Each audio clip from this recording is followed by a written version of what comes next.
play. And another foul on Ward. His third for setting a screen. Because of physical play, although Jordan Taylor just got caught with a moving screen. Pick and roll. And a foul. Offensive foul coming up. Ken Valentine standing right there. Izzo dying for a moving screen.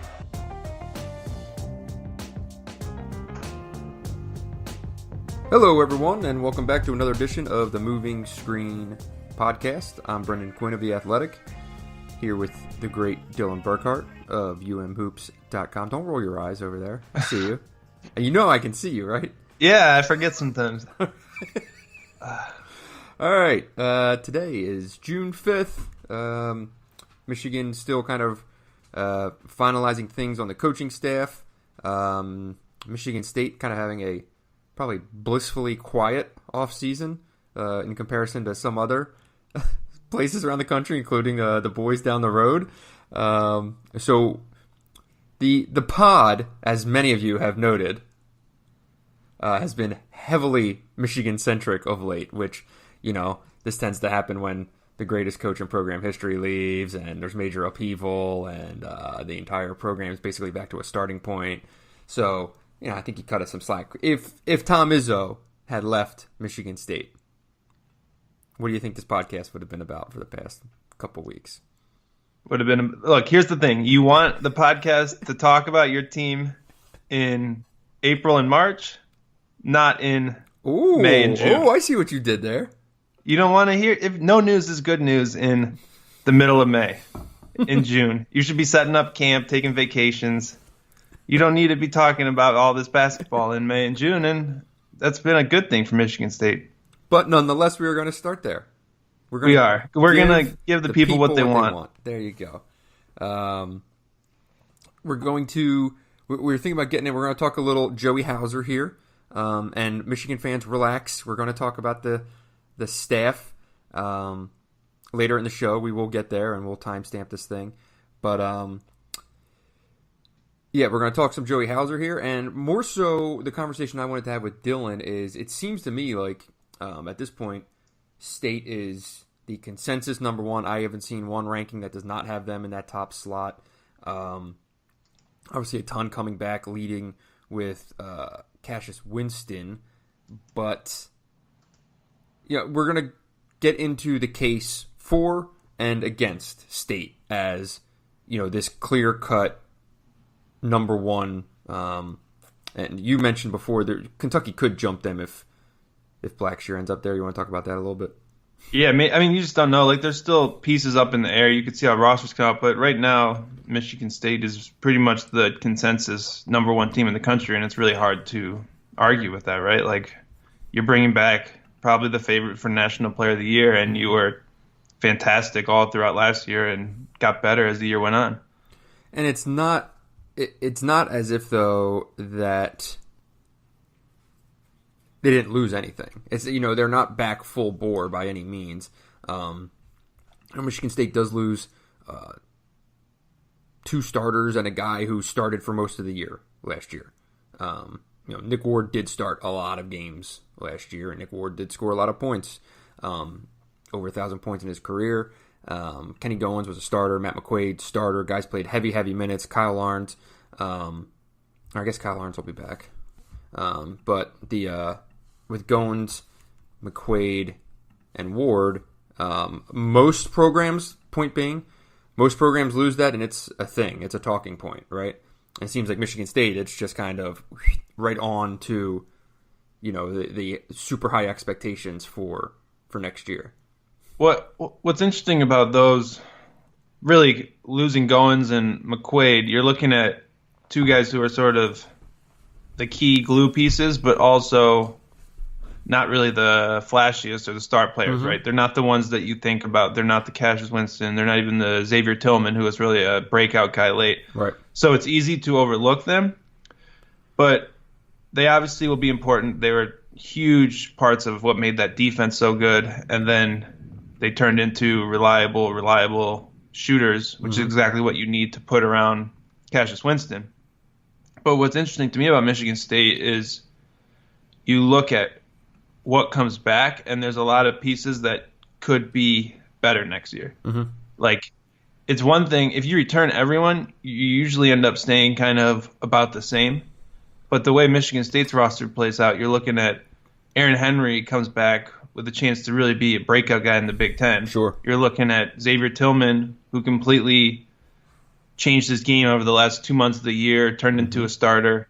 Now he can go into the year with that starting role locked down. Henry will have a bigger role without McQuaid. So, like, I think the way you look at it is they have every reason to – the pieces fit nicely to improve on what they lost, if that makes sense. It does. It does. At the same time, I'll tell you right now, you are still going to hear the names Kenny Goins and Matt McQuaid like once a week at a Tom Izzo next year, when he's lamenting the lack of defense or he's lamenting a lack of shooting. You know, there will be a lot of, well, last year we had Cueto and he did this, and last year we had Kenny and he did this. You know, like, just knowing Tom, like, that is just going to be, it's going to be a theme all year when he just talks about, especially with those two guys. I mean, they both played 34 minutes a game basically when it mattered the most. In 2013, you probably heard John Beilein lamenting the fact that Stu Douglas and Zach Novak weren't there and they weren't as reliable, but he had pros instead, right? Like, so there's a natural progression to it. I don't disagree. So looking at the roster breakdown here, my biggest question by far is, what is Joshua Langford? Mm-hmm. You know, I think you touched on the shooting. I mean, let's see here. You know, Langford's ability to still stretch the floor and give Cassius a guy who can still spot up and hit threes is just enormous. So McQuaid finished last year with 73 made threes. Kenny finished with 56 made threes. The next closest guy, not named Cassius Winston, was Kyle Arns with 20 made threes. Like, say what you will about McQuaid and Kenny and that they do have pros coming back and all this stuff, but those dudes did combine for 129 made three-pointers. Like, you have to replace them somewhere. And before the injury, Josh Langford was making almost 2.5 threes per game. And he's a career 40% shooter and has shot 40% or better every year from three. Right. So is he a bulk scorer this year? Is he more of a complementary part? I mean, he was taking 12.5 shots a game last year when he went down. And it wasn't a coincidence, I think, that they got better when the ball ended up more in Cassius Winston's hands, and the shot distributions were spread out just a little bit more. So what's kind of the happy medium there? Yeah, you look at Langford used 25% of Michigan State's possessions last year. McQuaid used 14%. And they really played the same spot. So that kind of shows how the offense changed when one of them was on the court versus the other one. Does Langford go into a lower usage role where he's just shooting, or is he still a volume mid-range shot, trying to be kind of a focal point of the offense? That's a huge question that could kind of – it's probably the biggest unknown that could swing Michigan State's season in the direction, right? Like, right. He was one of the least efficient rotation players that they had in terms of his overall scoring efficiency with when you include turnovers and stuff like that. You don't necessarily want that guy using a quarter of your possessions if Winston's significantly more efficient. But at the same time, Langford's a senior. He's played the way he's played his whole career. I don't know if you can really change him into that low usage Matt McQuaid role either. So you need to really find a happy medium that can keep him happy, engaged, maybe a little more efficient, while still maximizing Cassius Winston. Yeah, because there's really, I mean, when you look at that two spot, with McQuaid gone, you know, Rocket Watts certainly has lots of potential, and I have no idea how he will translate right away. If you watch a lot of the high school film that I've seen, it's like all right, how much of that's actually replicable to what Michigan State is doing? You know what I mean? Like, yeah, he can, probably a really useful scoring punch off the bench, though. I would think so. But, we've watched Tom Izzo for how many years? Like, if the defense is 0 or if he's taking horrific shots, he's, it'll be a work in progress. So, like, Langford's huge because there isn't, for all the talent that Michigan State has, there isn't a lot of depth right now at guard. Either spot. Yeah. That's true. I would say there's probably... I would like Watts as my first backup guard more than Lawyer last year. Sure. I'll put it that way, right? Sure. So I think there's a potential... Like, if you look at the kind of as a expectation curve, there's a better chance that Watts is really good than... You know what I mean? Like, there's a good chance that you could have a real contributor there. And I think he has the ability to contribute early if everything else clicks. Right? Like, you want to have that potential on your bench. So that's a nice boost, potentially, right? Yeah, no, for sure. I think he's about 6'2", 6'3". I think, depending on what they see this summer, he might be able to give him minutes at both spots. I would certainly imagine that would be part of the plan early. But I do also think, you bring up Foster Lawyer, I think he was better at the end of the year, last year. I think it was pretty noticeable that there were some steps in the right direction there. And that, I don't know, I think a lot of people have him kind of cast off as a almost lost cause pretty early on. The guy does know how to play some hoops, and I do think he's going to find his way a little bit more in his sophomore year. Yeah, I guess more what I was saying about Lawyer is there's a better chance that Watts has a higher ceiling, right? Like, Lawyer probably progresses to a point where he's a reliable backup point guard, good shooter, and there's a better chance that Watts has a all Big Ten potential earlier in his career than Lawyer, if that makes sense. Sure. But then there is also a lot of talent out there where, as the alternative to Winston, having a pass-first point guard who's going to be out there just looking to get the ball in guys' hands is pretty useful, and that is obviously Lawyer. I do see him, if you have guys like Aaron Brown on the wing and Xavier Tillman, guys who are already proven that they can do things at this level. So is Aaron Brown the combination of Aaron Henry and Key Brown that can now that's a hell of a player. And dunk? That's a good combo. That's a hell right of a player, man. Listen, man, I'm just a golf writer moonlighting in college hoops. All right, what do I know? Sorry, we got too much on your plate. You're losing your roster. What do you see happening at the 4 spot? Do you see that as like is that Marcus Bingham's spot? Is that Kyle Arn's spot? What? I think there's going to be a lot of work there done there this summer in terms of having to sort that out. I think Thomas Kithier's in the conversation. Aaron Henry's in the conversation. I think Malik Hall will be there. Bingham could see time there, and I wouldn't rule out Marble or Tillman even. Like, could you see a lineup where Tillman gets some run at the 4 and you have a guy like Bingham at the 5 or vice versa? I'm not really sure.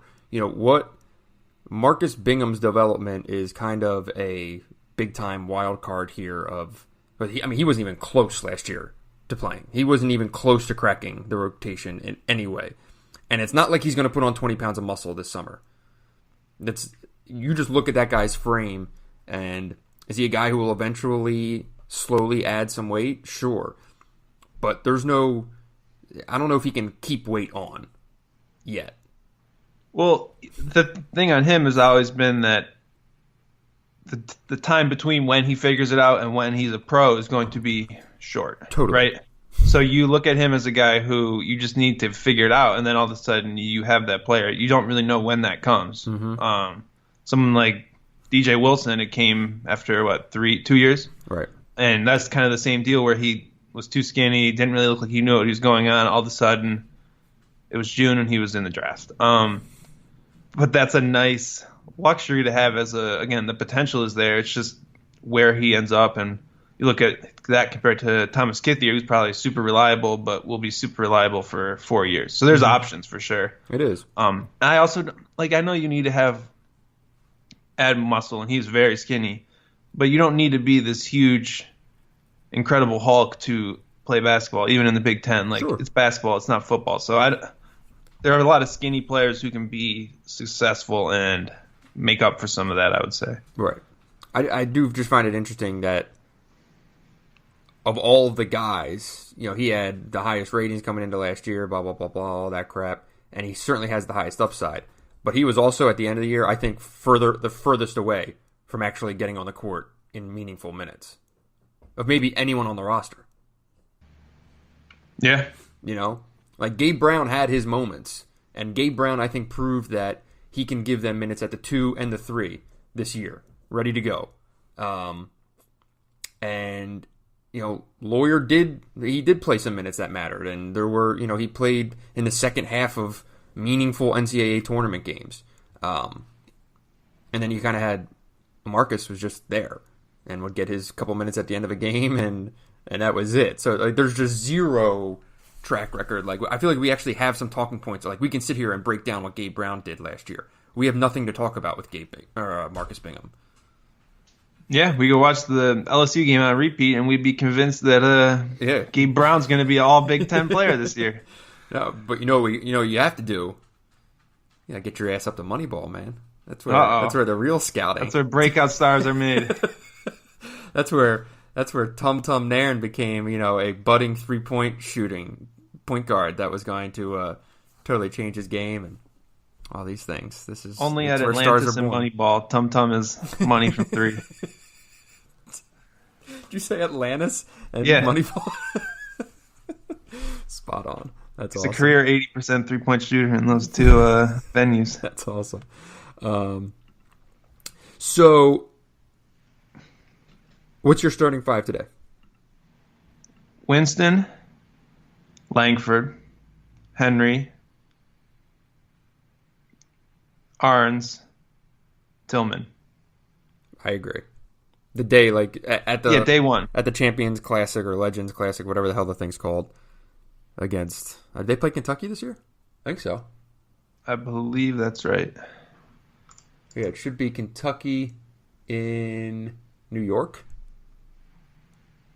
Yeah, it's in New York for sure. I know that. Okay. And then they go to New Jersey the next week to play Seton Hall. Seton Hall, right. Yeah, I agree. Day one starting lineup, that's probably it. Okay, now what's your starting lineup on February 15th?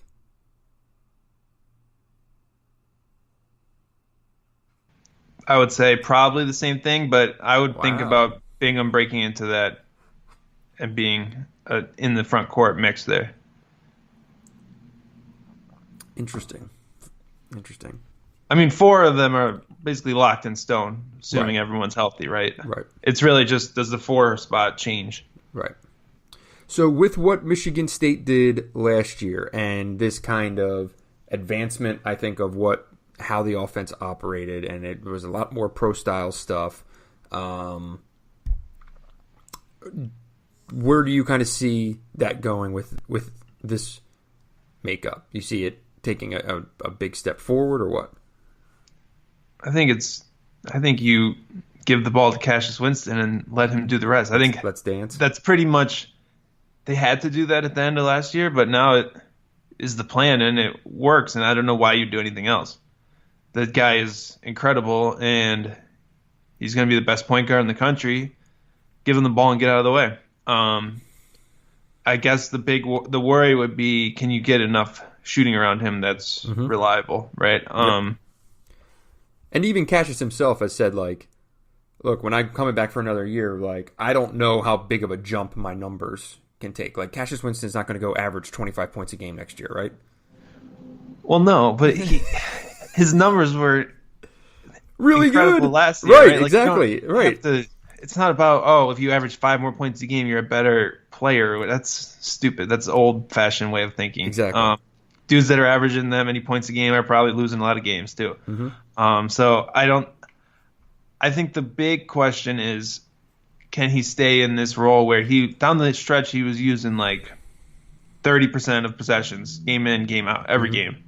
And early in the year when everyone else was there, that would be kind of his ceiling. And then in the second half of the year, it became his floor. Can he do that with Langford next to him in the backcourt? I think that's $1 million question.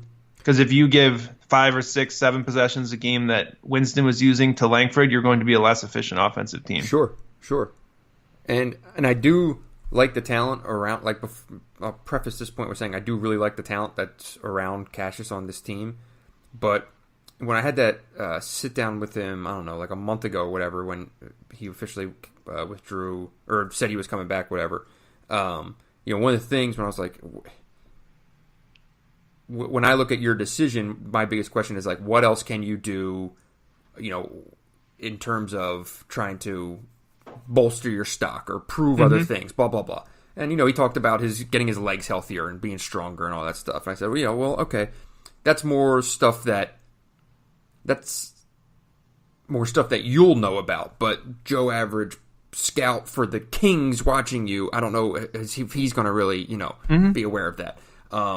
So we got into his actual game. And one thing he was like, I got to be more efficient in my play, which is funny, right? But it's hilarious. But he did average, almost 3 turnovers a game. And his shooting percentage did drop significantly while he made basically the same amount of threes a game. But yeah, because he shot 50% on threes as a sophomore. You can't shoot 50% on threes. But I think he thinks in his mind he should be over 40% as a 3-point shooter, which is fair. Okay, sorry, he was at 39.8. Burn the box scores. Dude, this isn't me talking. This is him talking. I know. So one of the things, he wants to be more efficient, right? And he wants to kind of just tighten things up. But I do wonder when he is, number one with a bullet next year, the man, they're going to be asking a lot of him. How do those two ideas marry each other? He's going to have to do a lot. And doing a lot and doing it more efficiently than you did before when you were already the best point guard in the country. Like, I don't know how much it's going to be really interesting to see him kind of operate in this closet of expectations versus what he wants to do versus what the team needs and all this stuff. So a couple things on what you just said. First of all, it was criminal how efficient he was as a sophomore because it meant that he wasn't being used enough. And that was... You should not ever be able to have an offensive rating of 129.2. That's through the roof. That's what a guy who just sits in the corner and shoots threes and never passes is supposed to have. Not your point guard. He raised not a point his guard usage. Who averaged 7 assists a game as a sophomore. He raised his usage rate 7%, almost 7% last year, which is a huge jump. Explain to people what usage rate is. So usage is what percent of a team's possessions you use while you're on the floor. That means you either take a shot, record a turnover, or record an assist. Those basically go as your possessions, right? So generally speaking, as you use more possessions, your efficiency should decrease. And there's basically a curve that you can look at that will show that it generally falls off. So a guy like Carson Edwards is going to be less efficient because he's using like 35% of produced possessions. Winston has been basically an outlier on that kind of like the average curve throughout his career because he's so efficient.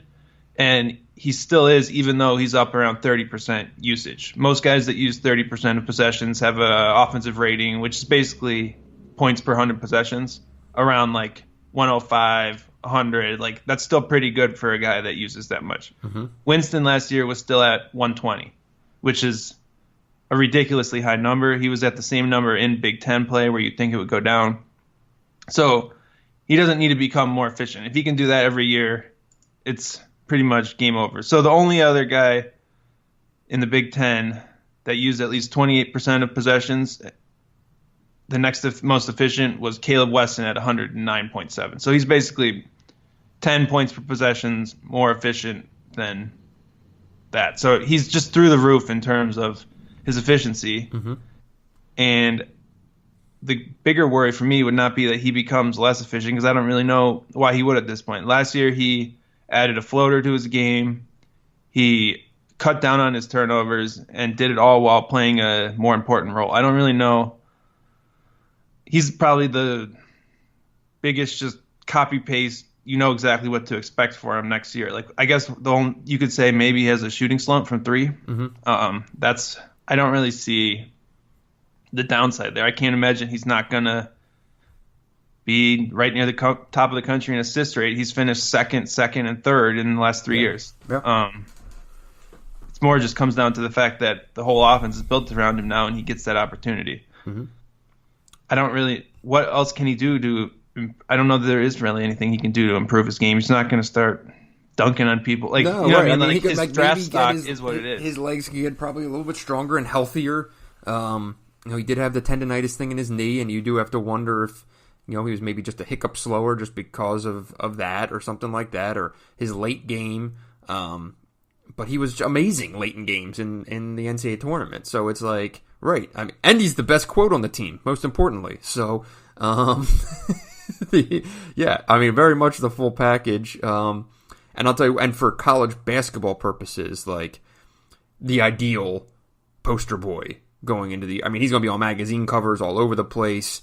He's very thoughtful in everything he says and does, and he's a senior, and he's going to be paraded and wallpapered all over the place next year. And, there is a certain amount of pressure that comes with it, but knowing him fairly well, I would say that I have zero doubt that would be an issue. Like, I'm just trying to find something that you could be like, maybe could affect him in any way. It's really hard to find a lot, and that's really telling for who he is.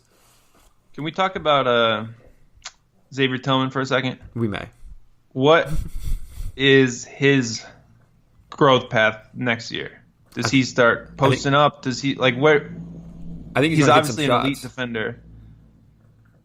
I'm not saying he's going to be Kenny, but I do think he's going to expand his offense and hit some shots, show some touch. I think you might see a little bit more of him getting the ball at the top of the key, going 2 dribbles to the basket, stuff like that, even more so than he already showed, because he can do it with both hands. He can finish with both hands. Yeah, I think he's going to take a big, big step forward. What's his ceiling? All Big Ten? I think his ceiling is all. How? Yeah, I is think he a pro after this year? Like, where do you see I think he could be in the draft next year, without a doubt. I mean, he's only going to get leaner in a good way and faster, and be able to run the floor more. I mean, that's one thing is when they do get up and down. Nick Ward was better at that. He got down the floor better when they wanted to run and go rim to rim, and he could finish like that. I think that's probably a step for him to do, and there's going to be a lot of 94-foot sprints for Xavier Tillman over the next 5 months. I think the possibilities though are pretty endless. Put it this way, I don't see much that I say I don't think he can get there in this category. Yeah, if he can shoot. And I'm curious how much they try to build up kind of his back to the basket game. Mm-hmm. You said he wasn't as good in transition. He also wasn't as good of sort of just the automatic scorer in those situations that Nick Ward was. But he was so much better. You're able to get to a lot more with his kind of mobility, ability to kind of stretch the floor, great roller. So he had such a good feel in all those areas. And then his defense just changes everything for Michigan State compared to Nick Ward.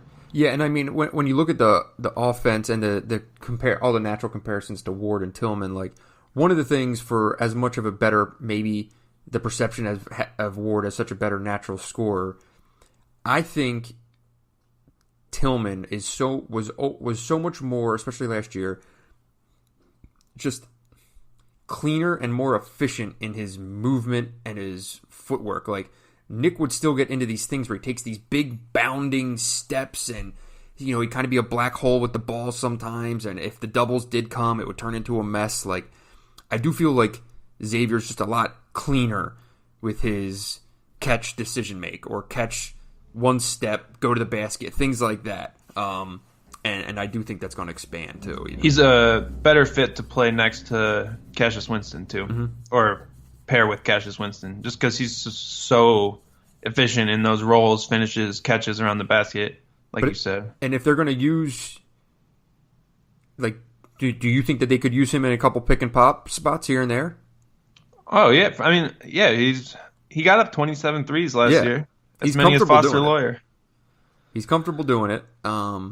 I think he'll have some more confidence in it. And as long as you have the threat there that they can do that, it does change things in the offense. There's when it's Nick Ward setting a screen, there is zero reason to even consider him popping out. Tillman was 3 of 4 over the last 3 games of the year from 3-point range. 5 of 23 before that. That was still one of the crazier outliers of the season. So maybe he figured it out, or maybe he was just really feeling it in those no, I think he can do big stages. And I'm not saying he's going to turn into, Mo Wagner or anything like that, but like I think that he can be a threat there. Certainly this year, add that to his game, and then maybe as a senior even start to kind of remind people of Kenny Goins. Yeah, it's that kind of roll replace pick and pop 3 that they got from Goins really made that whole ball screen action really tough to guard. So finding someone that can play a bit of that role is key. They have someone coming in now for next year, but not this season coming up. Right. That is maybe the one question of like why the offense wouldn't function quite as efficiently, because you don't have the same floor spacing that you can get out of Goins. But at the same point, they didn't have that in December. No one thought that was coming. All of a sudden, he just started making every 3. So true. And maybe. And put it this way, they also weren't as good in December. Yeah, like there's a reason they turned into a Final Four team, and Kenny Goins being able to do that had a huge part in that. Without a doubt, that would still be one of the crazier turnarounds, I would say. Yeah. All right, let's touch on Hauser here before getting into some Michigan stuff. All right. Any Wisconsin people listening to the pod, close your ears, because I lost out on both Hauser brothers. But a big get for Michigan State. I believe he fills their last scholarship for this coming season, and then he will. Is it sit 1 and play 2, or sit 1 and play 3? I think they'll if he wants to play 3, they'll just file some kind of waiver form with the NCAA, and I don't see it being a problem why they wouldn't get a third if they want it. So 2+. Yeah. Okay. And he was the younger Hauser brother, and I think you'd probably definitely rather get the younger one in this case, right? Because you have potential to grow into a better player. What are your immediate takes on the ad, and how do you think he fits? Yeah, I mean they love him inside. The basketball office over there. This was a great fit for them, and I think that they did what Kenny did last year for them. I think made them think a lot differently about what the offense can look like and be and things like that. And love the idea of a 4 who can stretch the floor. That is what Hauser gives you. He now has a year to add some weight and go through some more strength and conditioning, maybe get a little bit quicker. There are some questions about his game, but I think skill-wise, shooting-wise, ready to go. I think they would be able to use him this year. I think he'd probably start at the 4 this year if he were on this team. So put it that way. He gives him a lot, and if in a perfect world, I think if you were going to bring a sit and play transfer, maybe it would have been a point guard just as an insurance policy. But like having a guy like Hauser that's played at the level that he's played at and will be ready to step into a lineup the year after you lose Kyle Arnes, Langford, and Cassius Winston, possibly Xavier Tillman, right? Maybe an Aaron Henry. Like they're going to be losing a lot potentially after this year, and just to have a guy who's not completely green is pretty huge. Yeah, so he's 6'9", 230, shot 43% from 3, made 45 triples. So great shooter. But when you look at his stats, like I have a synergy pulled up here, what stands out is that he's capable of doing a lot of different things offensively. Like he's not just going to sit and shoot threes and stretch the floor. He can obviously like pick and pop, do some of that, but at his size, he's a good post-up scorer, good post-up passer. He also even has a few possessions logged in synergy as like ball screen, ball handler, isolation. Like he can play on the wing. Most of those, he's usually kind of just taking a ball screen and then backing down a smaller defender, sort of dribbling into the post. But he's capable of playing out there and sort of having the ball in his hands, right? Which you don't always see with a guy who's at that size, 6'9", right? So that versatility really stands out. The downside, I would think, would be that he is probably generously described as a poor defender, which is not really a big fit in East Lansing. Marquette wasn't great defensively, and the synergy numbers, which aren't always great for defense, have Hauser as one of the worst defenders on the team. So that's probably will be a point of emphasis for him over the next year, I would have to imagine. But yeah, he plays that role you're talking about with Kenny Goins perfectly. He can pick and pop. He can space the floor from the top of the key and hit those three-point shots. And then he can also catch the ball and probably do a lot more than Goins could with the ball, right? He could at least attack a closeout, maybe dribble by a slower defender. Great. And, like, just to that point, he put up 21 points on Xavier. He put up 16 points on Georgetown, 15 against Providence, 14 against DePaul, 18 against Xavier, another game. Like, he's played real basketball. He's played in the NCAA tournament.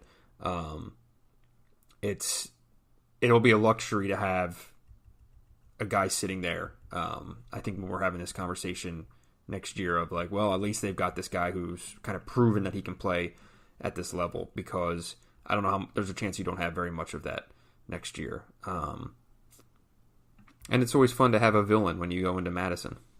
Oh yeah, that'll be great. Gotta love that. That's about all I've got on him. I think it's a great fit. Has to cut down on the turnovers, but perfect to put in that pick and pop 4 spot. He'd be a perfect guy to play next to Cassius Winston, which is why it's too bad that he's not on this year's roster. Exactly. All right, we have to take a break here and get a message from our sponsors, which is Otis needs to take a shit. So we're going to pause here and come right back with some Michigan talk. And we're back. Otis, much happier and not giving me the stink eye anymore, so I feel a little bit more comfortable. How you doing over there? Good. I mean, we finally have a podcast sponsor. Shout out to Otis. Right. I lied. He's still giving me the stink eye, so all right. Maybe he just wants attention. I know. He does.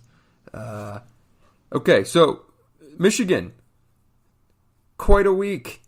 Phil Martelli signed and now in the clubhouse. Part of Juwan Howard's staff, joining Saudi Washington as an assistant coach.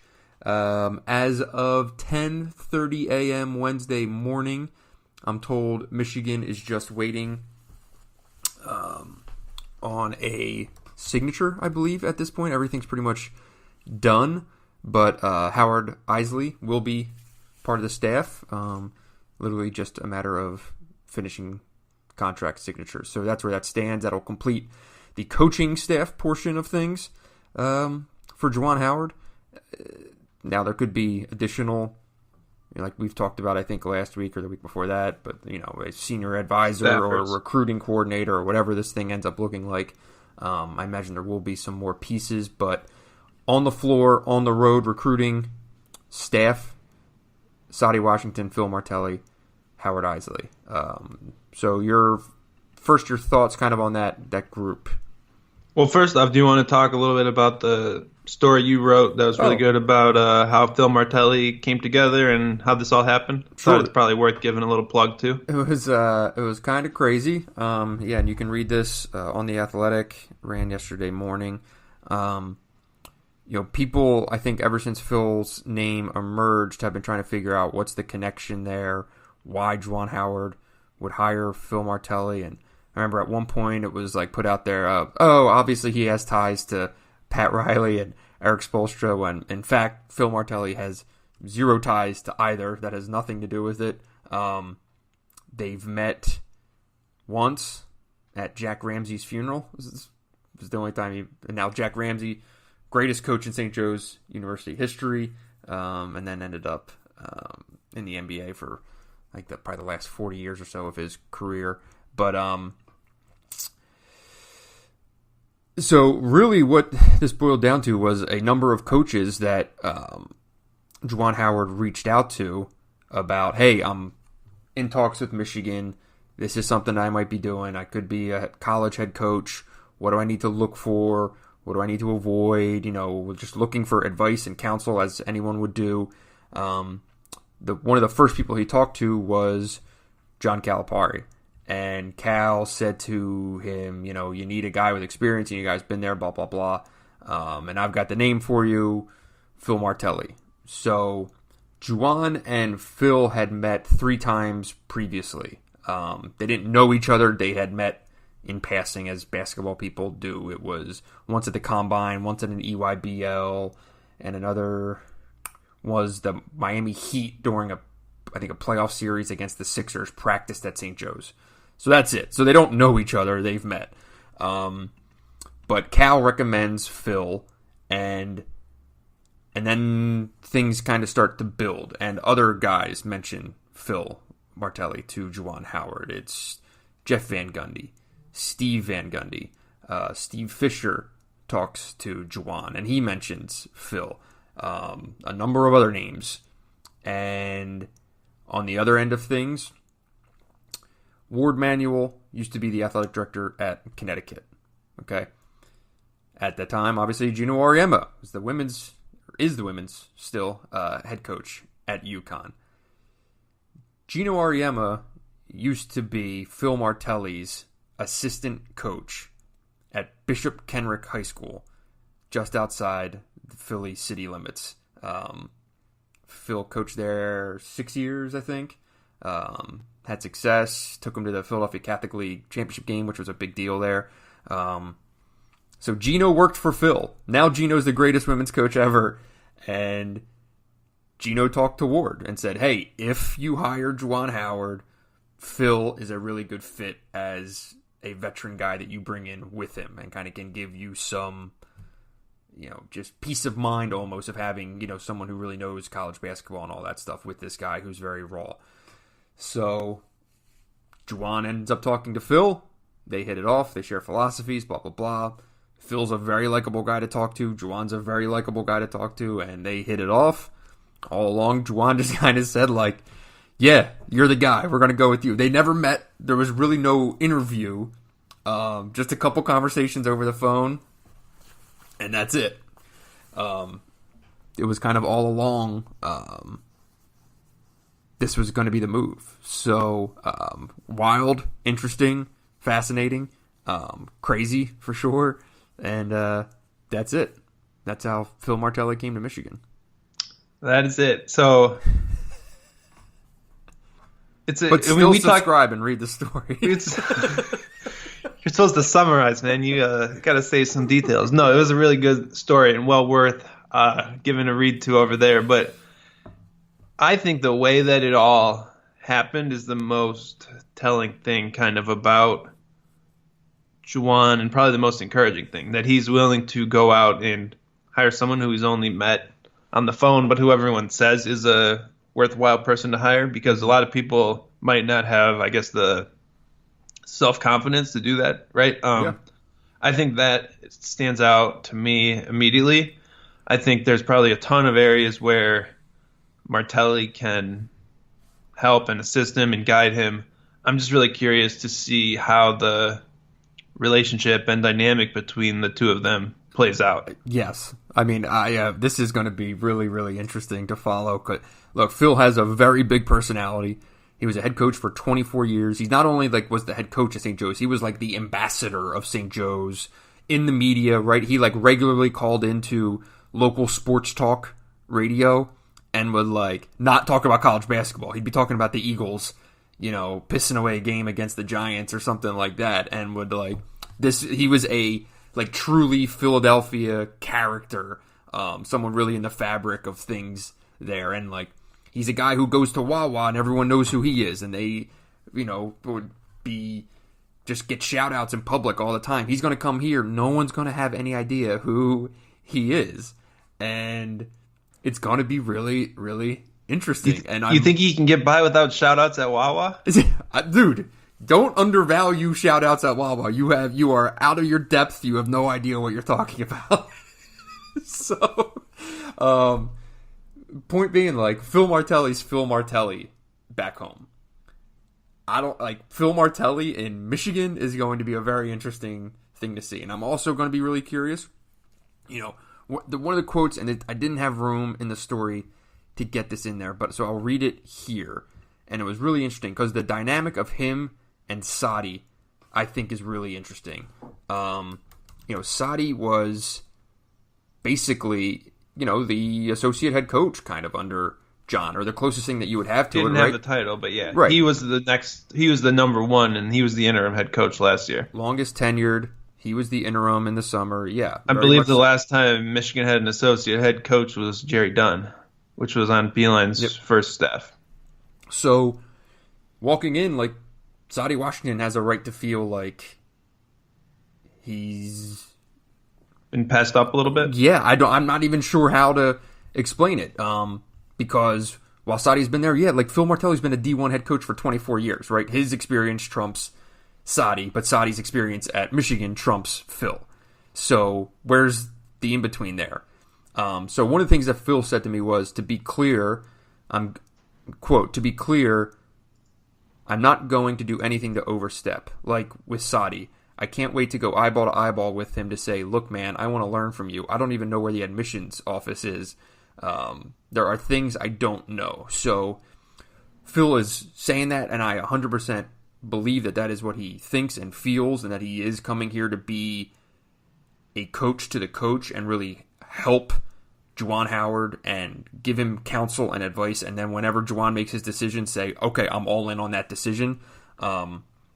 Because while on one side people say, well, he's been a head coach for 25 to 24 years, how is he going to adjust to it? Well, one of the good things about being a head coach is that what advice shitty you assistant do. Coaches do. You know what advice does and doesn't help you, and what any kind of fractured messaging can do. So, I don't see Phil being the guy who would pull anyone aside and say, hey, I think we should be doing this, blah, blah, blah. I see him being Juwan's guy.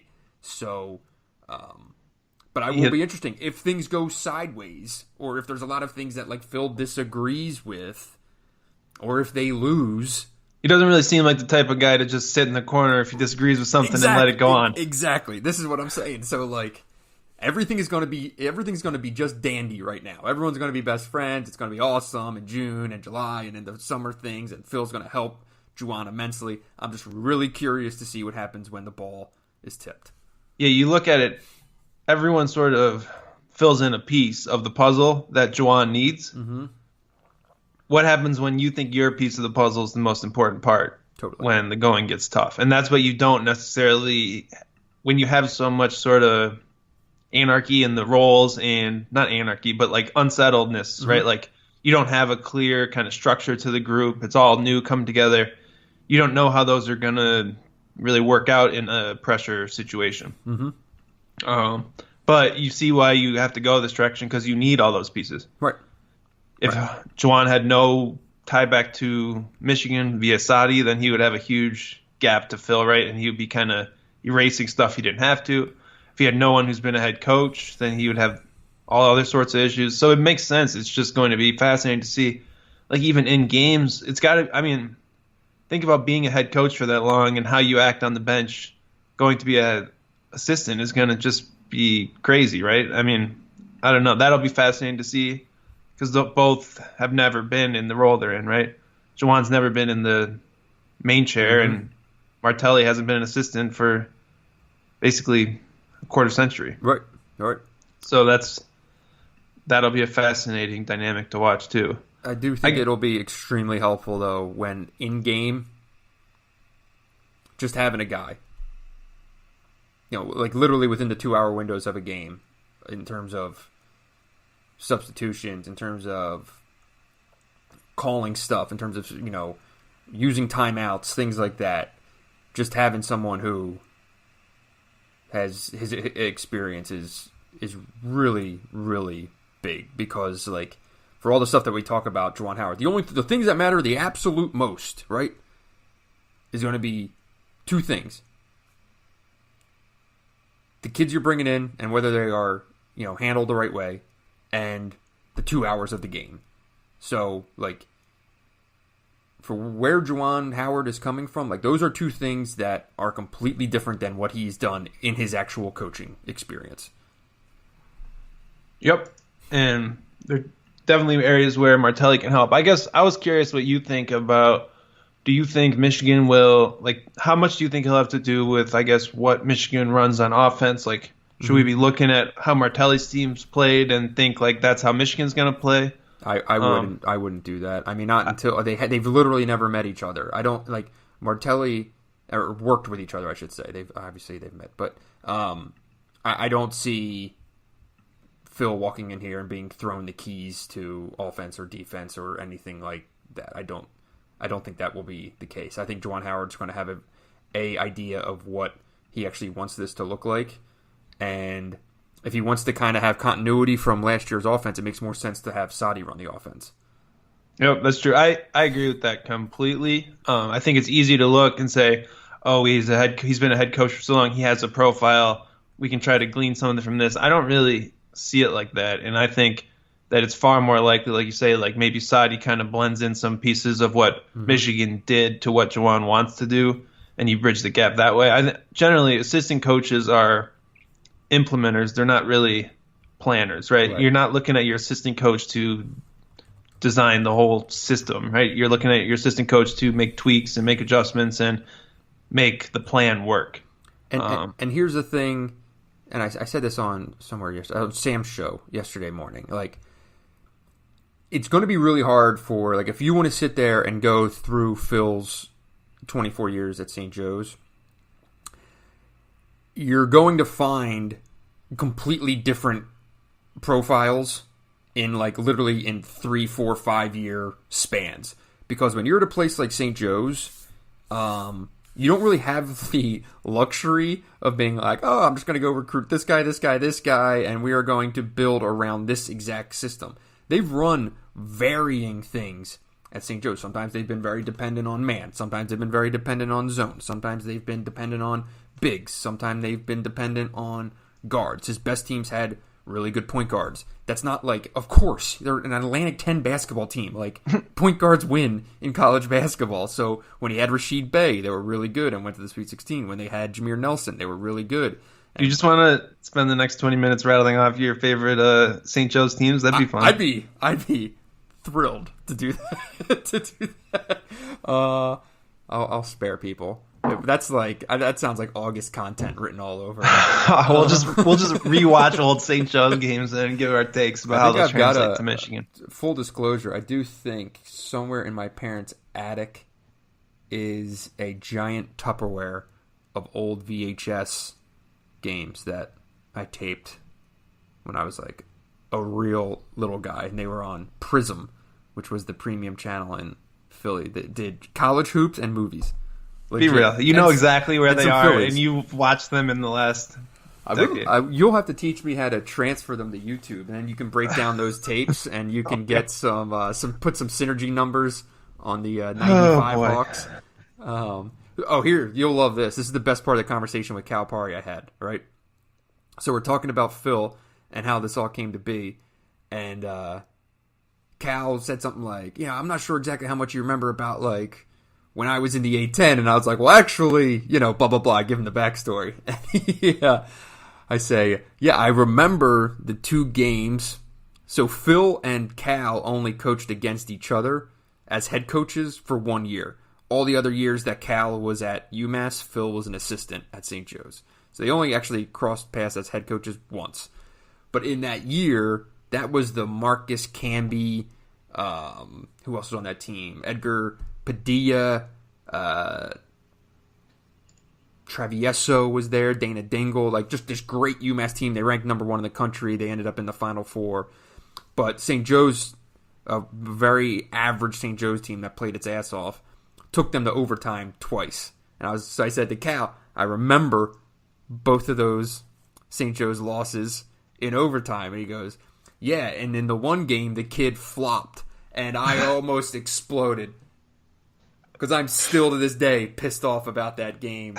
I was 14 on an inbounds play. Dude from UMass flops. These bullshit A10 refs gave a charge call and gave the game to UMass. It was a complete injustice. But Calipari, to his absolute credit, admits that they got robbed, or that St. Joe's got robbed. So that's a good really closing some circuits on this summer quest here. That's good for you. I'm glad you got some closure there. So funny stuff, but I don't even remember what you're talking about. So Martelli, it seems like the smart hire. Seems like mostly people are pretty much on board with it. Sure. We have to see how it works out, but I think it speaks to Juwan again being able to adapt, and I guess what he said in the press conference, right, knowing what he doesn't know. Yeah. What do you think of Howard Isley as the third assistant? Man, I'd love to know more. I'll tell you that much. It's he's a guy with a very long career in the league, both as a player and an assistant coach, and I do buy the theory that it makes some sense for him to come do some college basketball because he could potentially be a very strong candidate at Boston College soon as a potential head coach at his alma mater. I don't know much about like his AAU connects or his recruiting connects or what his actual coaching pedigree is. I think it's really good to have someone who can work with the guards, though. And he was an NBA guard for how many ever years he played in the league? 10 plus, right? I think. So he's a guy who, I mean, you do lose DeAndre Haynes, and he worked with the guards. You need someone to work with this group. So, yeah, that's what I imagine his kind of in-the-door forte will be. But they have, I know he's from Detroit Southwest, and Southwestern, but like recruiting wise, like I'm pretty sure between Sadie Washington and Juwan Howard, like if you need to recruit Detroit, you can recruit Detroit. So that doesn't seem like the thing that's like the big check mark that he brings. I think it's working with the guards, and I think, as I said on the last podcast, it's someone that Juwan Howard knows, and he's in a different role, and it's going to be a lot of times where he needs someone who's known him before he was famous and can be his guy. In his corner, right, who's been there. And that, I think, maybe more than anything, is the great value that Isley would bring. Yeah, the limited kind of stuff that's been written about him describes him as kind of a soft-spoken guy, but a guy who really relates well with players. Seems like he'd kind of be, again, in that DeAndre Haynes role where you're working with the guards, sort of the link with, I guess, the coaching staff. Like, he's a good relationship guy. You don't know about AAU at all. Right. Assume that the sell is going to be, we're going to teach you to be a pro, right? I mean, that is going to be the mindset, I would say, the way the staff is constructed. And that pitch is important. I honestly think that is a more important part of Juwan Howard's pitch than all the, Fab Five, all this. You're going to say, I played in the NBA, I won championships, I played with LeBron, I played with Dwayne Wade. This is what you need to do to get to this point. I've developed these guys. I've worked with them. And you have it across the board because, Sadi with the guy, some of the recent pros in the league, right? Those guys all worked with Sadi. For Phil, he can say the same thing. For a guy who coached at St. Joe's, where it's pretty hard to get NBA players on the floor, he did it. He coached Jameer Nelson, DeAndre Bembry's still in the league in Atlanta. Who else? Ahmad Nivens was drafted. It was an old center. Dwayne Jones, Ronald Roberts, Langston Galloway, who's with the Pistons now.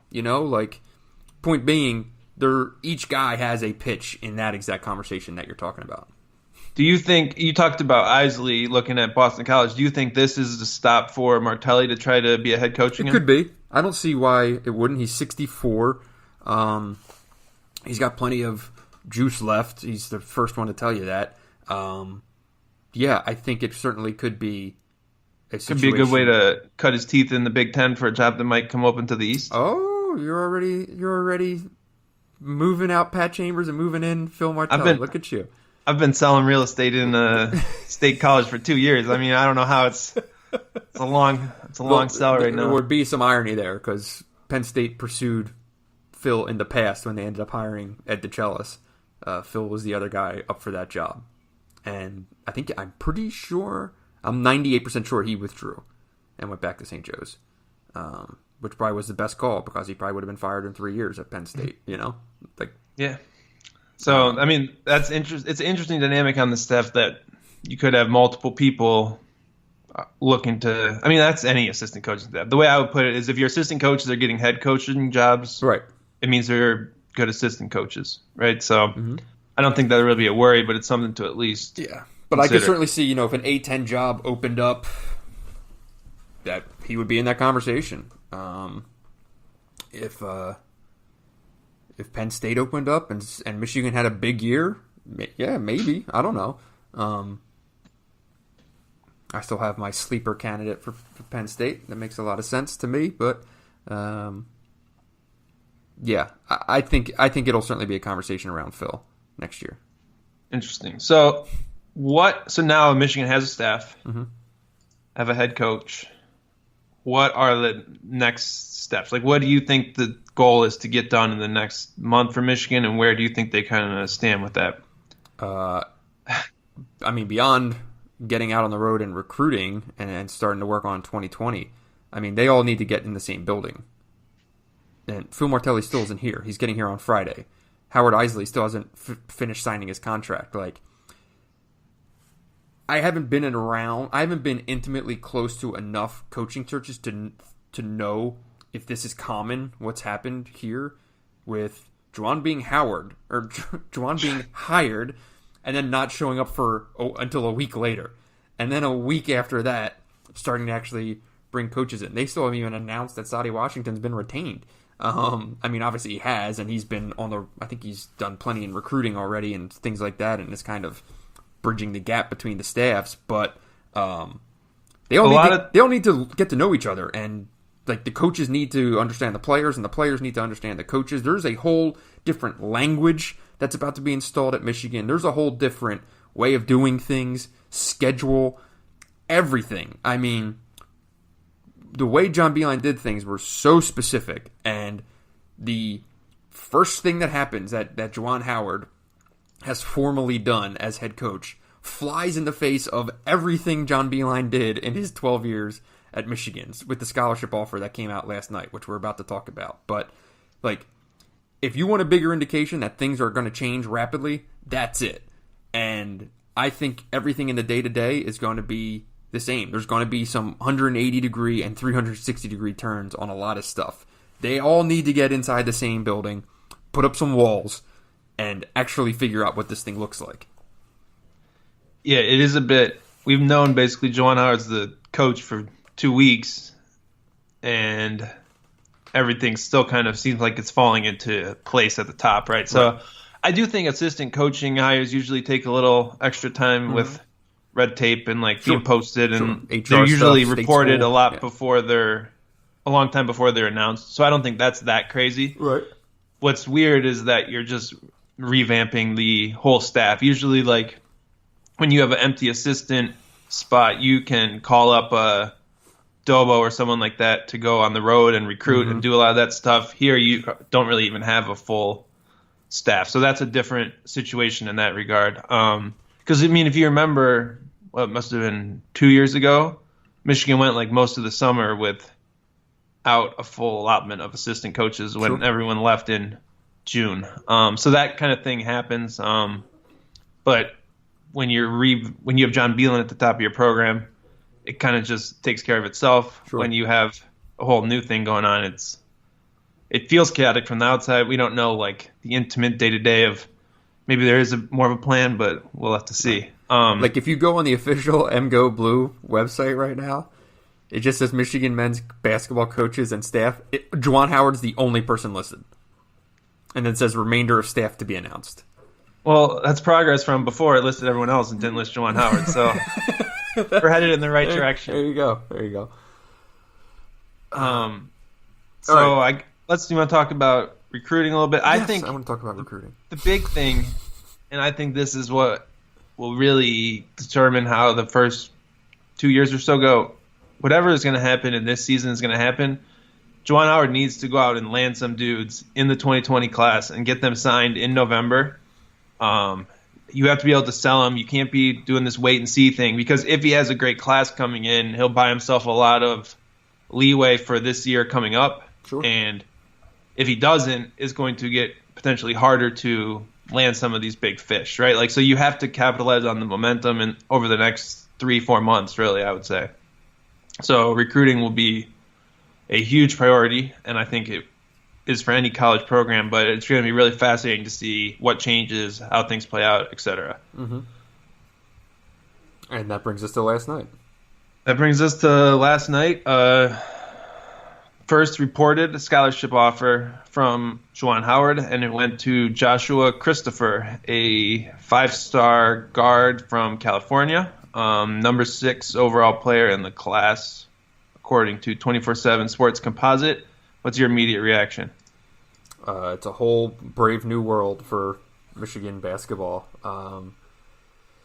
Look, there's Beeline, and here this is going to be one of the problems for this year, and it's not going to be fair to Juwan Howard that everything is going to be pulled through the keyhole of, well, this is how John Beeline did things, and like everything's going to be compared. That's not fair, but it is natural. And Beeline was the most buttoned-up recruiter in the country. Strictest policies on, you have to take a visit before you get an offer, and I'm only going to offer underclassmen at this exact time in their recruitment, and, the academic stuff, and blah, blah, blah. Everyone knows this. And then Juwan Howard comes out, and his first offer is to a 5-star kid who's got a lot of flash around him, has not been on campus, is definitely a one and done level talent, and so right out of the chute, Michigan goes and jumps in with the Sharks, right? Let's talk about the offer thing in a second, but I guess just high level on Christopher, he certainly looks like a one and done. Basically, I would call him a flashy guard. He's a prolific scorer, loves playing transition, head down, get to the rim. Great finisher. I did a whole video breakdown of him if you want to check out his game on Hoops. He's a good passer. He's not a point guard, but he is a good passer. He averages like 6 assists a game. Definitely would rather throw a highlight no-look pass than simple bounce pass. He's a poor shooter. I think he's shooting 19% from 3 in the EYBL. Takes a lot of bad shots. Takes twice as many off-the-dribble jumpers as catch-and-shoot jumpers, which, it's grassroots basketball. You see a lot of guys like that. He would not be someone you would watch and say, that's a guy John Beeline's going to offer a scholarship to. He's probably about as far from that as you could get. It's not a bad thing. It's just the fact. And what will be fascinating is if Juwan Howard can actually go and land someone like this.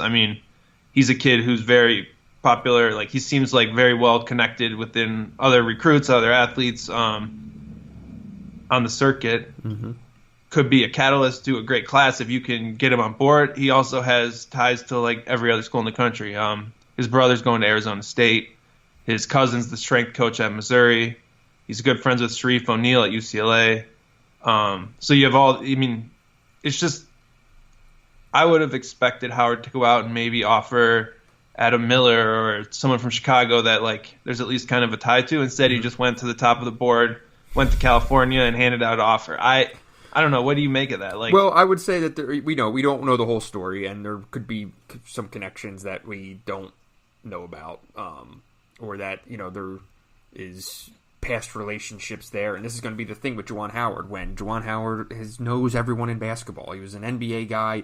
He knows everyone. So, for all you know, some guy that this kid knows is his best friend from whatever, God knows. So, I'm more kind of just struck by one thing that somebody said to me, and I think you'll probably piece this together, but that he's a guy who his dad shows up at the games and he's wearing a T-shirt with the kid's picture on it and a hat with the kid's Twitter handle on it, and there's just a lot around this kid.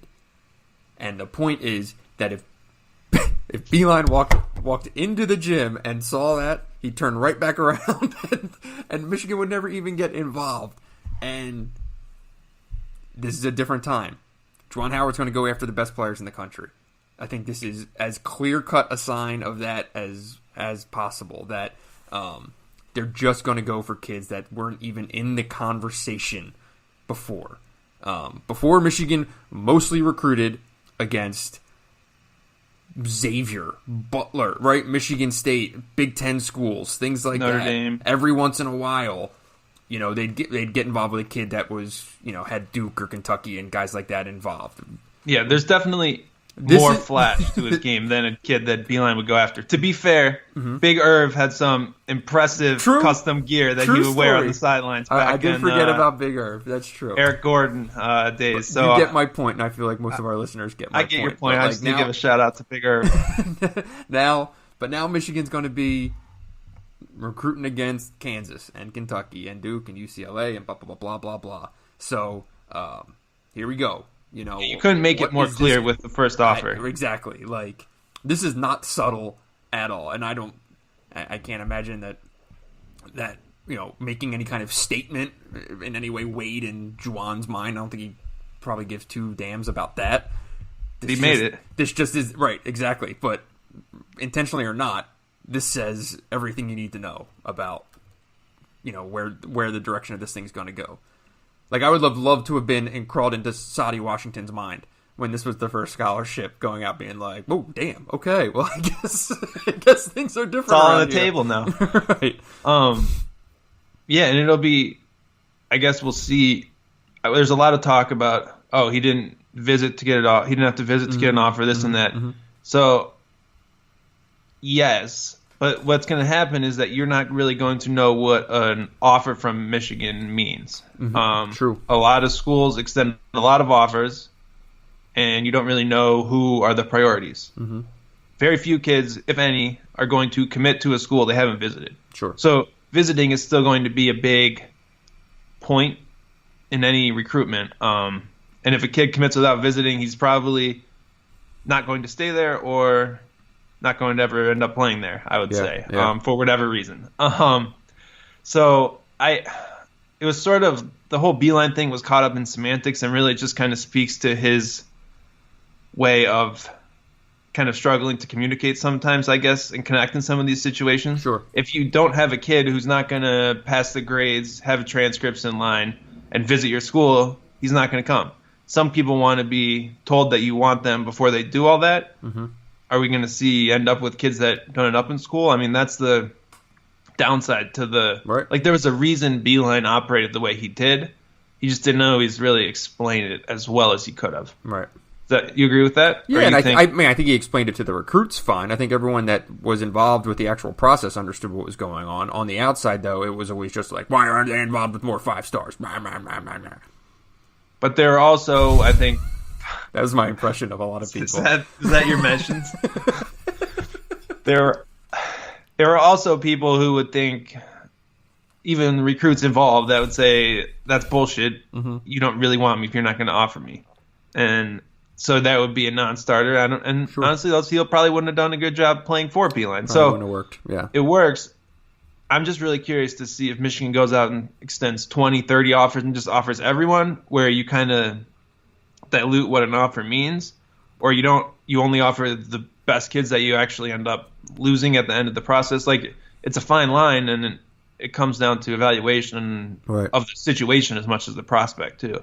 Do you even have the time to cut that much video for UM Hoops if they're it's all there everyone under the sun? We can make it happen. Oh baby. I mean, you just see I think you're different the real winner here. Where This is how they're going to recruit. It's a little more exciting than finding the next 3-star under the radar gem. But there's when more you were competition. searching for film of some rando dude that he just There's already Joshua Christopher videos all over the internet. There was no Cole Badgema video on the internet. Yeah, right, exactly. All right, Hard to ahead. get the exclusive. So it's going to be fascinating, and I'm really curious to see how it progresses. Right? Are we seeing a dozen offers? Like, why this is the first offer. I'm surprised he hasn't offered more players. And also, you could say Christopher kind of plays the same position as the one commitment that Michigan has in the 2020 class. Sure. That could send a message. Mm-hmm. So it's a lot of moving pieces, and it'll be interesting. It's all brand new for Juwan, so we're going to be kind of seeing him learn on the fly. Yeah. So for the current roster, everyone that we spoke to at the press conference last week, which was limited, a lot of guys just kind of boogied out of there. But Isaiah Livers at one point said, everyone's on board. It doesn't sound like anyone's, looking to get out of here. Are you still suspecting that this thing pretty much stays intact, or are you looking at any possible defections or anything in that area? I mean, the one thing is that basically everyone on the roster is going to have a chance to play because it's so shallow. So it's hard to really justify leaving because are you going to go to a spot where you have such a good chance to play? I mean, we don't know. I mean, we don't know what kind of interactions they've had. They had met Juwan Howard one time on day one, right? He's been around here since then. Yeah, so I'm saying, but that was the last time we talked. Oh, I got you. Players, yeah, right? Yeah. So we don't know what's changed, and I'm saying at that point they did not have really a base to know what to think about Juwan Howard other than one morning meeting. Right. But right now, as far as we know, no one is in the transfer portal. No. But again, if you look, still if you waiting really on Jalen Wilson. Yes, who is just finishing up a visit to North Carolina. Most signs point to him probably ending up at Kansas. Still a wild card here. That would still leave them, if he does indeed go to Carolina or Kansas, that still leaves them with 3 scholarships for next year. Beyond that, 2021, when it comes to Zeb Jackson, I mean, his father said that they're on board with it. Told me that. So as long as he's still a priority or something along those lines. As long as they have the same vision for Zeb as Beeline's and his staff did, which I imagine will be the case. So to me, that reads, as long as you don't recruit over him. Sure. And if you sign someone like Joshua Christopher, I would think you might lose someone like Zeb Jackson. Yeah. Because there's only one ball. Exactly. When you look at the current roster, I just said that you're the big winner from Michigan bringing in Juwan Howard and now recruiting the way it's about to recruit. When you look at the roster, who's the big winner on Juwan Howard being the new head coach at Michigan? Brandon Johns. I 100% agree. 100% agree. He's also probably the winner on Jalen Wilson decommitting, too. Good point. 2 for 2 with him for this summer. But I think he was in over his head last year. I think a fresh start, maybe a more simple system could be good for him. And you can't really put a rotation together without him playing significant minutes. He ain't going to be a backup 5, I can tell you that much. No, he's going to be – it's hard to come up with a situation where he's not starting at the 4. Right. If the roster doesn't change over the next month. And I think Michigan just desperately needs a 2 or a 3 to fill out the roster because someone that can shoot and without it, it's going to be an interesting situation. Are there any names out there that you're looking at yet? No transfers have really popped up. I mean, Franz Wagner took an official visit. He gave an interview over in Germany this week that said basically there's quotes from this is all Google translated, so we don't know exactly what it says, but his coach said it would be a big mistake, and Franz's quote was that they said college would be a big mistake for Mo, and now he's playing with the Lakers, so that worked out okay. They're in the semifinals of the German playoffs over there, and they play their second game today. Actually, that could go as long as the end of June until their season wraps up. But that's a possibility. I think he would be a day one starter if he came over. He's really good. Would Anthony Mathis be a day one starter if they actually land him? He would. I would be shocked if he didn't go to Oregon. Yeah. He lived with Peyton Pritchard since 7th grade. It basically seems like a situation where that one has kind of been in motion for a while. Okay. I think he's supposed to visit there today. If he does it and you can get him on campus, that's sure. the thing. I mean, the biggest thing that Michigan has to offer right now is minutes, and for most kids, that's the first thing you want to hear, right? I think Oregon has 6 scholarship players. Oh, gee, I was about to say the wild card here is I have no idea what Oregon's roster looks like at any point. And it's home. But who is it? I think Rothstein listed about 15 freaking schools that have contacted him, but yeah, put it this way: if he doesn't commit to Oregon this week, maybe there's a chance. Maybe there's some reason that he hasn't yet. But I can't imagine.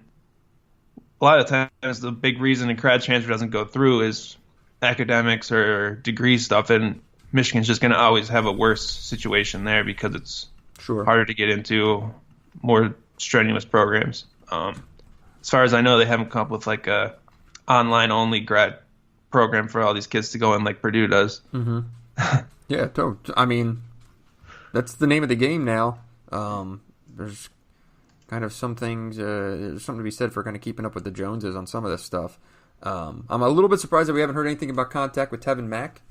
He was a grand transfer out of Alabama, started his career at Texas. He's kind of a 6'6" scorer. I wouldn't say that he's a toe the line, cold-blooded shooter, but he can shoot. But he'd just be a scoring option, and that's certainly he what could give Michigan, you wing minutes. Yeah, that's what Michigan needs. So I think that could still come about. And then who knows? If I had to bet money right now, there's going to be a name on the roster next year that we've never even heard of as of June 5th. There's still guys. Checking the portal every day for anyone from Michigan that could enter, and then anyone that could enter that Michigan could be interested in. There's still a lot of things that to go down here, and that all starts though with Jalen Wilson and his decision. Yeah, Tevin Mack, I think, is visiting Clemson today. Also, could be off the board. I mean, these transfer recruitments don't go on very quickly. Right. You schedule a couple visits, you're probably going to end up in one of those spots. Not really time to waste, especially with the calendar how it is. Yep. But Michigan could add really any sort of 2-3 wing guard who can shoot a little bit. I mean, there's minutes there. And it's such a weird situation because Simpson, Teskey, and Livers are upper tier Big Ten players. Everyone else on the roster is basically a mystery. And you just don't have anyone to kind of fit in between them, I would say. So that's the tricky spot here, I guess, for Juwan Howard to navigate. And it'll be fascinating to see what he can kind of pull off. Yeah, I mean, I've thought since I saw him play in East Lansing and saw him play in AAU that Brandon Johns is going to end up being a guy who does not play 4 years of college basketball. And I still think that, even though the very limited views we got last year. But I think he's going to be the guy that they walk in and run some open gym, and Juwan Howard starts to identify as we're going to run some different stuff for this guy just based on talent alone. If this is the roster, day one starting lineup? Okay. Xavier Simpson. Oh, man, the 2 is so hard.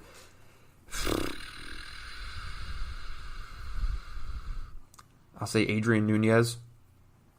Whoa. At the 3 will be Livers. At the 4, Johns. At the 5, Teskey. All right. I'll go Simpson. Probably Brooks, but I would say Badgema before Nunez. Why is that? I think he has a chance to be a much better player. Just like in terms of his overall, I think he's a better prospect long term. And I've never seen him in person, so I have no idea.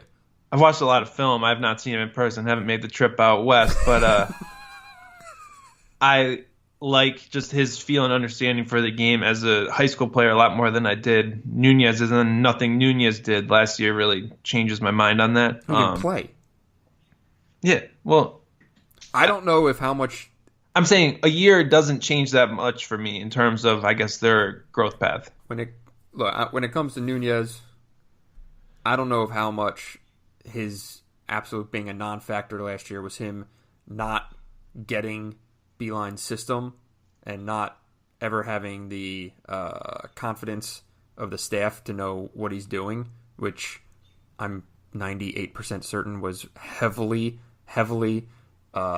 involved in why he didn't play any minutes. I don't know if this system so I don't know if it was that or the fact of his actual skill and talent and whether he can be a Big Ten basketball player.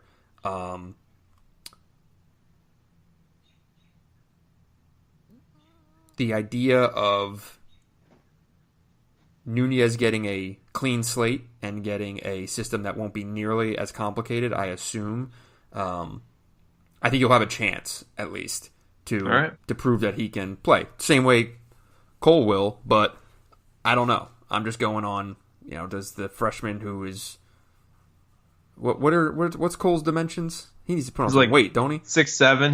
He's been adding weight. This is your boy. He's been your boy since day one, since you were the first one with video on him. I like him, and I think that he is he's a more complete basketball player. He can do a little bit with the ball. He's not going to be a primary handler, but I think he's a perfect guy to play next to Simpson. So I just think he's a better fit. We'll see. Yeah, I mean, I think I put Nunez in that spot as a total guess. I think there's also a chance he gets in there and ends up transferring out this year. I mean, who knows? It's going to be, like you said, a lot of these guys are total unknowns, and the other big total unknown is we have no idea what Michigan's even going to look to run. And for what it's worth, I mean, for the amount that we've talked about Nunez, Phil Martelli recruited Adrian Nunez for 2 years to St. Joe's, and they thought they had him. And then remember he blew up in that 1 month window.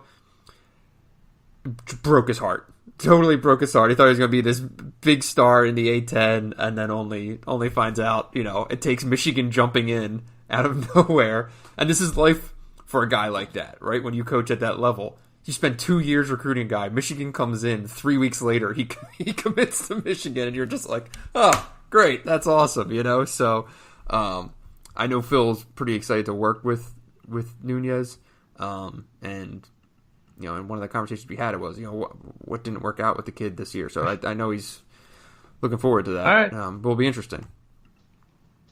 Fair enough. Will be interesting.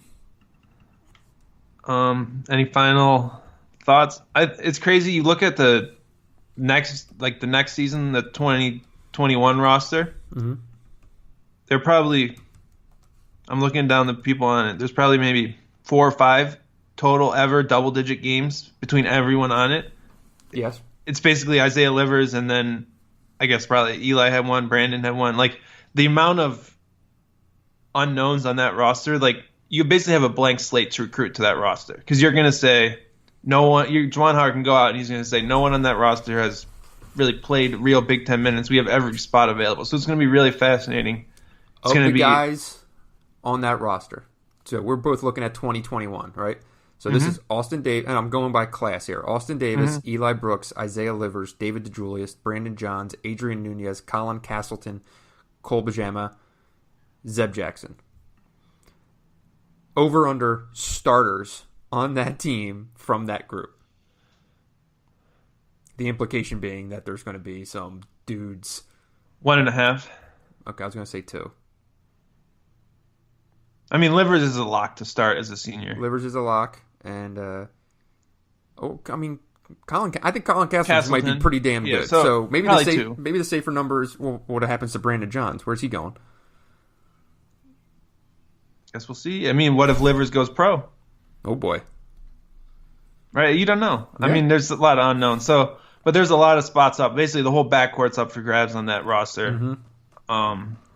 David DeJulius has a lot to prove right now, for sure, in terms of what his future is in this program. This is a huge summer for him to prove that, because they're going to be looking to recruit, right, a point guard over Xavier Simpson.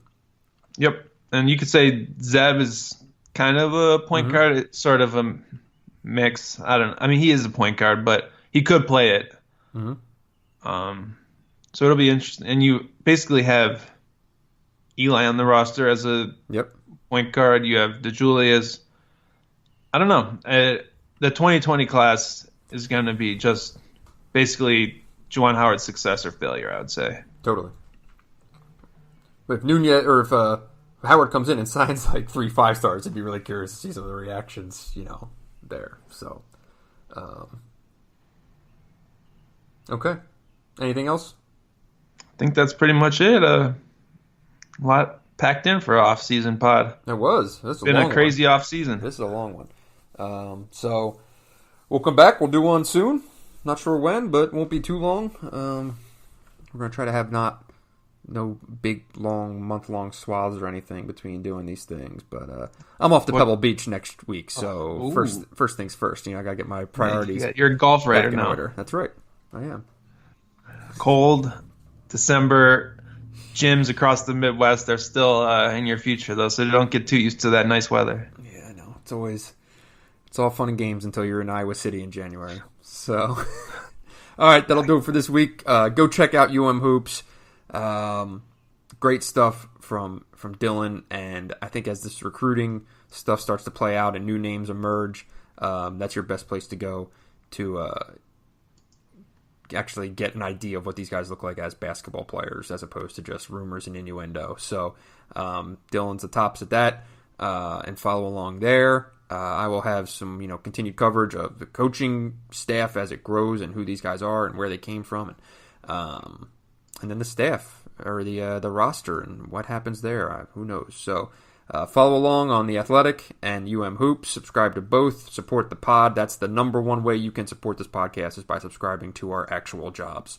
So we appreciate it. And tell your friends. Leave a review. Rate the podcast and share it with anyone who might be interested. We really appreciate all of you out there. Be sure to tip your bartenders and your servers.